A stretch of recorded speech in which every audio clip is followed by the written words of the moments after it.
এবারের বাজেট ব্যবসা বান্ধব, তবে কিছু কিছু ক্ষেত্রে অর্থনৈতিক উন্নয়নের সাথে বাজেটে সংস্কার আনার প্রয়োজন রয়েছে বলে জানিয়েছেন পরিকল্পনা মন্ত্রী এম এ মান্নান। সকালে সেন্টার ফর গভর্নেন্স স্টাডিজের ওয়েবিনারে মন্ত্রী একথা জানান। কর্মসংস্থান ও দারিদ্র্য দূরীকরণের জন্য এই বাজেট সহায়ক বলে জানান পরিকল্পনা মন্ত্রী। গৃহহীনদের ঘর দেয়া এবং গ্রামে নগরায়নের সুবিধা নিশ্চিতে কাজ করছে সরকার।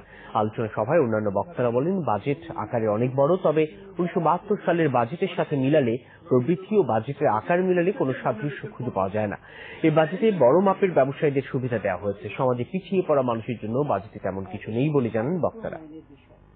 বিশেষ করে বাজেট যেহেতু হয়েছে, দেয়ার আর এরিয়াস যেখানে আরো পলিশ করার প্রয়োজন আছে। যে মোমেন্টামটা আমরা অর্জন করেছি গত কয়েক বছরে, এটাকে শক্তিশালী করা, যাতে করে আমরা প্রবৃদ্ধি জগতে ফিরে আসতে পারি, which has been affected by Covid.